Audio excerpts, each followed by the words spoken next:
पुत्रदा एकादश्याम यह पूजयेत मधुसूदनम संतान सुख वाप्नोति स्वर्ग लोके च मोदते। अर्थात जो व्यक्ति पुत्रदा एकादशी के दिन भगवान मधुसूदन की पूजा करता है वह संतान सुख प्राप्त करता है और स्वर्गलोक में आनंदित होता है। महाभारत के वन पर्व के दौरान जब पांडव वनवास में थे, अर्जुन ने एक दिन श्री कृष्ण से पूछा, हे मधुसूदन, कृपया मुझे ऐसा व्रत बताइए जो संतान प्राप्ति के इच्छुक दंपतियों के लिए अत्यंत फलदायी हो और जिससे वे पुण्य प्राप्त कर सके। भगवान श्री कृष्ण बोले, हे पार्थ, मैं तुम्हें एक अत्यंत पवित्र और फलदायी व्रत के बारे में बताऊंगा जो पौष मास के शुक्ल पक्ष की एकादशी पुत्रदा एकादशी कहलाती है। यह व्रत सभी पापों का नाश करने वाला और संतान सुख प्रदान करने वाला है। हे अर्जुन, जो व्यक्ति पुत्रदा एकादशी का व्रत करता है उसे न केवल संतान सुख प्राप्त होता है बल्कि वह मोक्ष का भी भागी बनता है। इस दिन प्रातः काल स्नान करके भगवान विष्णु की पूजा करनी चाहिए। पीले फल, पीली फूल, पीली मिठाई से भगवान विष्णु की पूजा करनी चाहिए। माखन और मिश्री का भोग लगाना चाहिए। तुलसी मिश्रित जल भगवान को अवश्य अर्पित करना चाहिए और जागरण करना चाहिए। व्रती को अन्न त्याग कर उपवास करना चाहिए। विष्णु सहस्त्र नाम का पाठ करना चाहिए और इस एकादशी की व्रत कथा का अवश्य ही श्रवण करना चाहिए, क्योंकि इस चर और अचर संसार में पुत्रदा एकादशी व्रत के समान दूसरा कोई व्रत नहीं है। इस व्रत के पुण्य से मनुष्य तपस्वी, विद्वान और धनवान बनता है। ओम विष्णवे नमः। आप सभी श्रोताओं को पुत्रदा एकादशी की हार्दिक शुभकामनाएं। आज की इस वीडियो में पुत्रदा एकादशी की कथाओं का श्रवण करेंगे। इस व्रत कथा को सुनने मात्र से मनुष्य को अश्वमेध यज्ञ के समान पुण्य फल की प्राप्ति होती है। तो आइए भगवान लक्ष्मी नारायण के चरणों का ध्यान करते हुए एकादशी व्रत कथा का श्रवण करते हैं। तो प्रेम से बोलिए, भगवान श्री हरि विष्णु की जय, माता लक्ष्मी की जय। द्वापर युग के आरंभ में महिष्मती नाम की एक नगरी थी जिसमें महिजीत नाम का एक राजा राज्य करता था। लेकिन पुत्रहीन होने के कारण राजा को राज्य सुखदायक नहीं लगता था। उसका मानना था कि जिसके संतान ना हो उसके लिए यह लोक और परलोक दोनों ही दुखदायक होते हैं। पुत्र सुख की प्राप्ति के लिए राजा ने अनेक उपाय किए, परंतु राजा को पुत्र की प्राप्ति नहीं हुई। वृद्धावस्था आती देखकर राजा ने प्रजा के प्रतिनिधियों को बुलाया और कहा, हे प्रजाजनों, मेरे खजाने में अन्याय से उपार्जन किया हुआ धन नहीं है। ना मैंने कभी देवताओं से ना ही ब्राह्मणों का धन छीना है। किसी दूसरे की धरोहर भी मैंने नहीं ली। प्रजा को पुत्र के समान पालता रहा। मैं अपराधियों को पुत्र और बांधवों की तरह दंड देता रहा। कभी किसी से घृणा नहीं की, सबको समान माना है। सज्जनों की सदा पूजा करता हूँ। इस प्रकार धर्म युक्त राज्य करते हुए भी मेरे पुत्र नहीं है, सो मैं अत्यंत दुख पा रहा हूँ। इसका क्या कारण है? राजा महिजीत की इस बात को विचारने के लिए मंत्री और प्रजा के प्रतिनिधि वन को गए। वहाँ बड़े बड़े ऋषि मुनियों के दर्शन किए। राजा की उत्तम कामना की पूर्ति के लिए किसी श्रेष्ठ तपस्वी मुनि को देखते रहे। एक आश्रम में उन्होंने एक अत्यंत वयोवृद्ध धर्म के ज्ञाता, बड़े तपस्वी, परमात्मा में मन लगाए हुए, निराहार, जितेंद्रिय, जितात्मा, सनातन धर्म के गूढ़ तत्वों को जानने वाले, समस्त शास्त्रों के ज्ञाता महात्मा लोमश मुनि को देखा, जिनका कल्प के व्यतीत होने पर एक रोम गिरता था। सबने जाके ऋषि को प्रणाम किया। उन लोगों को देखकर मुनि ने पूछा कि आप लोग किस कारण से आए हैं? निसंदेह मैं आप लोगों का हित करूंगा। मेरा जन्म केवल दूसरों के उपकार के लिए हुआ है, इसमें संदेह मत करो।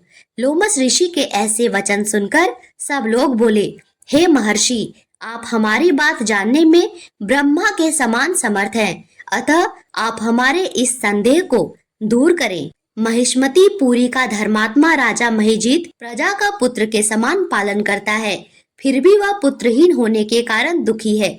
उन लोगों ने आगे कहा, हम लोग उसकी प्रजा हैं, अतः उसके दुख से हम भी दुखी हैं। अब आप कृपा करके राजा के पुत्र होने का उपाय बताएं। यह वार्ता सुनकर ऋषि ने थोड़ी देर के लिए नेत्र बंद किए और राजा के पूर्व जन्म का वृतांत जाना और कहने लगे कि यह राजा पूर्व जन्म में एक निर्धन वैश्य था। निर्धन होने के कारण इसने कई बुरे कर्म किए। यह एक गांव से दूसरे गांव व्यापार करने जाया करता था। एक समय मध्याह्न के समय जबकि वह 2 दिन से भूखा प्यासा था, एक जलाशय पर जल पीने गया। उसी समय पर एक तत्काल की ब्याही हुई प्यासी गौ जल पी रही थी। राजा ने उस प्यासी गाय को जल पीते हुए हटा दिया और स्वयं जल पीने लगा। इसीलिए राजा को यह दुख सहना पड़ा। एकादशी के दिन भूखा रहने से वह राजा बना और प्यासी गौ को जल पीते हुए हटाने के कारण पुत्र वियोग का दुख सहना पड़ रहा है। ऐसा सुनकर सब लोग कहने लगे, हे महर्षि, शास्त्रों में पापों का प्रायश्चित भी लिखा है, अतः जिस प्रकार राजा का यह पाप नष्ट हो जाए, आप ऐसा उपाय बताइए। लोमश ऋषि कहने लगे, पौष मास के शुक्ल पक्ष की एकादशी को, जिसे पुत्रदा एकादशी भी कहते हैं, तुम सब लोग व्रत करो और रात्रि को जागरण करो और अपने व्रत के पुण्य को राजा को दान करो। इससे राजा का यह पूर्व जन्म का पाप अवश्य नष्ट हो जाएगा और राजा को पुत्र की प्राप्ति होगी। लोमश ऋषि के ऐसे वचन सुनकर मंत्रियों सहित सारी प्रजा नगर को वापस लौट आई और जब पौष मास की शुक्ल एकादशी आई तो ऋषि की आज्ञा अनुसार सबने पुत्रदा एकादशी का व्रत और जागरण किया। इसके पश्चात द्वादशी के दिन इसके पुण्य का फल राजा को दिया गया। उस पुण्य के प्रभाव से रानी ने गर्भ धारण किया और प्रसव काल समाप्त होने पर उसके एक बड़ा ही तेजस्वी पुत्र पैदा हुआ। इसीलिए हे राजन, इस पौष मास के शुक्ल पक्ष की एकादशी का नाम पुत्रदा एकादशी पड़ा। अतः संतान सुख की इच्छा रखने वाले इस व्रत को अवश्य करें।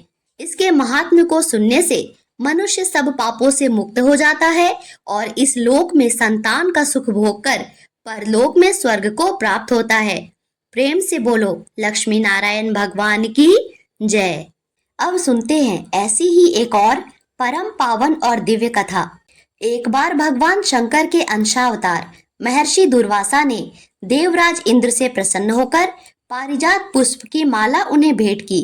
इस माला को देवराज इंद्र ने स्वयं धारण करने के बजाय अपने हाथी ऐरावत को पहना दिया, जिसे ऐरावत ने जमीन पर फेंक दिया। इंद्र के इस व्यवहार से दुर्वासा ऋषि नाराज हो गए। उन्होंने देवताओं को श्राप दे दिया कि जाओ, तुम्हारा धन वैभव नष्ट हो जाए। उनके इस श्राप के प्रभाव से लक्ष्मी जी समुद्र में लुप्त हो गई, जिससे दुखी होकर इंद्र सहित सभी देवता इसका समाधान प्राप्त करने के लिए भगवान श्री विष्णु के पास गए। तब भगवान श्री विष्णु ने उन्हें सलाह दी कि क्षीर सागर में जाकर समुद्र मंथन करो, जिससे अमृत की प्राप्ति होगी। इस अमृत से देवताओं की शक्ति वापस आएगी और इस कार्य को संपन्न करने के लिए मंदराचल पर्वत को मथाने की तरह और वासुकी नाग को रस्सी की तरह उपयोग करने की सलाह भी दी। अब इस कार्य के लिए तैयारियां होने लगी और इस कार्य के लिए असुरों का भी सहयोग लिया गया। देवताओं ने असुरों को लालच दिया कि इससे प्राप्त अमृत से हम सभी का जीवन अमर हो जाएगा, जिससे लोभ में आके असुरों ने भी इस समुद्र मंथन में अपना सहयोग दिया। समुद्र मंथन के क्रम में जब मंदराचल को समुद्र में डालकर मथानी की तरह उपयोग में लाया जाने लगा, तब मंदराचल के नीचे कोई आधार ना होने के कारण वह समुद्र में डूबने लगा। अब मंदराचल को आधार प्रदान करने के लिए भगवान श्री विष्णु ने विशाल कूर्म अर्थात एक विशाल कच्छप यानी कि कछुए के रूप में अवतार धारण किया और कूर्म रूप धारण कर भगवान विष्णु मंदराचल के नीचे स्थित हो गए। फिर समुद्र मंथन हुआ और इस समुद्र मंथन से श्री लक्ष्मी और अमृत सहित 14 अन्य रत्नों की भी प्राप्ति हुई, जिससे देवताओं का वैभव पहले की तरह स्थापित हो गया। भगवान विष्णु द्वारा कच्छप अवतार धारण करने के उपलक्ष्य में ही देवलोक में एकादशी के उपवास की परंपरा प्रचलित हुई। तो यह थी भगवान विष्णु के कूर्म अवतार की कहानी। हे माता लक्ष्मी, जिस तरह आपने देवताओं के धन वैभव को उन्हें लौटाया, उसी तरह हम सबके धन वैभव भरना और हमारे जीवन में धन समृद्धि भरना। प्रेम से बोलिए माता लक्ष्मी की जय। आइए अब सुनते हैं माता तुलसी की कथा। एक बार एक छोटी सी लड़की थी। जब वह थोड़ी ही बड़ी हुई और तब से ही वह तुलसी माता की पूजा करने लगी। उसका हर दिन का नियम था कि तुलसी माता का पूजन करने के बाद ही भोजन ग्रहण करती। जब वह लड़की विवाह के लायक हुई तो एक दिन उसके माता पिता ने उसके लायक लड़का ढूंढकर उसका विवाह करवा दिया।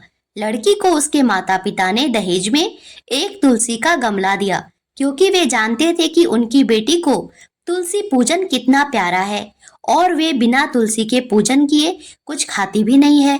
ससुराल में अब वह लड़की हर दिन सुबह उठते ही पूजा करती, तुलसी की पूजा करती, फिर उसके बाद खाना खाने बैठती। उसकी दो जेठानी भी थी। वे दोनों उसको इस तरह पूजा करते देखती तो खूब मजाक उड़ाती कि बड़ी नियम धर्म वाली बनती है। उन दोनों को उस लड़की से बहुत ईर्ष्या भी होती थी, इसीलिए अक्सर वे दोनों तुलसी जी का गमला छुपा दिया करती थी। वह लड़की बहुत मुश्किल से ढूंढ कर वह गमला लाती, साफ करती और फिर से नियम से पूजा करती। उसके बाद ही कुछ खाती थी। आए दिन उस लड़की की जेठानियां तुलसी के गमले को छुपा दिया करती थी और वह बार बार ढूंढती थी। एक दिन उसकी जेठानियों ने सोचा कि क्यों ना तुलसी का यह गमला ही दूर फेंक दिया जाए, और उन्होंने उस तुलसी के गमले को दूर फेंक दिया। लड़की ने घर में आसपास उस गमले को खूब ढूंढा, लेकिन गमला वहां होता तब तो मिलता ना। वह गमला नहीं मिला। ढूंढ ढूंढ कर वह लड़की परेशान हो गई और परेशानी से उसके आंखों से आंसू बहने लगे। वह माता तुलसी को याद करने लगी, हे माता तुलसी, आप कहाँ चली गई? और तुलसी पूजा उसने नहीं की थी तो वह खाना भी नहीं खा रही थी, क्योंकि उसका तो रोज का नियम था। उसके घर परिवार में सब लोगों ने उससे कहा, क्या हुआ अगर तुलसी का गमला नहीं मिला? हम कल बाजार से दूसरा ले आएंगे, तुम आज खाना खा लो, तुम कल से पूजा करना। लेकिन लड़की ने किसी की भी बात नहीं मानी और वह अपने तुलसी के गमले को ढूंढती रही। बिना खाए पिए वह उसे सारा दिन ढूंढती रही। उस लड़की की सच्ची भक्ति देखकर माता तुलसी अत्यंत प्रसन्न हुई और उसके कमरे में अचानक से तुलसी माता का गमला प्रकट हो गया। दूसरे दिन जब वह लड़की सोकर उठी तो देखती है कि उसके कमरे में तुलसी का गमला रखा हुआ है। वह अत्यंत प्रसन्न हो गई और नहा धोकर विधि विधान से माता तुलसी की पूजा करने लगी। पूजा करने के बाद जब वह खाने बैठी तो उसकी जेठानियों ने बोला, कहने लगी कि देवरानी, क्या तुम्हारा नियम पूरा हो गया जो तुम खाना खाने आ गई? तुम्हारा तुलसी का गमला तो गायब हो गया था ना।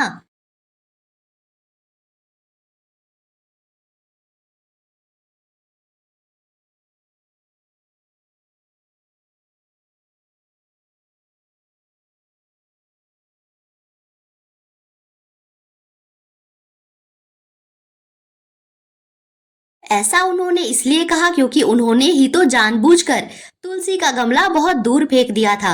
उन्हें यह लग रहा था कि देवरानी ने आज तुलसी की पूजा नहीं की और बिना पूजा किए ही खाने बैठ गई। जब दोनों जेठानी देवरानी को ताना देते हुए कहने लगी, लो हो गया तुम्हारा नियम धर्म पूरा, कर ली तुमने तुलसी की पूजा, तो देवरानी धीरे से बोली, हाँ मैंने कर ली तुलसी की पूजा, मेरा नियम भी पूरा हो गया। इस पर जेठानियां कहने लगी, अरे कहाँ से कर ली पूजा, गमला तो हमने फेंक दिया था। ऐसा कहकर जेठानियां हंसने लगी तो देवरानी कहने लगी, देख लो मेरे कमरे पे खाट पर तुलसी जी लगी हुई है। अंदर जाकर जेठानियों ने देखा तो बहुत शर्मिंदा हुई और बोली, देवरानी तुम्हारी भक्ति में बहुत शक्ति है, हमने तुम्हें बहुत परेशान किया, हमें क्षमा कर दो। तब भोली भाली देवरानी ने अपने जेठानियों को क्षमा कर दिया और तब से देवरानी और जेठानी मिलकर तुलसी जी की पूजा करने लगी और उनके घर में सुख समृद्धि के भंडार भर गए। उनके सभी दुख दूर हो गए। हे तुलसी माता, जैसा निर्मल बुद्धि आपने जेठानियों की और जैसे उन सबके घर में सुख समृद्धि के भंडारे भरे, वैसे ही इस कथा को कहने और सुनने वाले सभी भक्तों के घर में भंडारे भरना। प्रेम से बोलिए तुलसी माता की जय।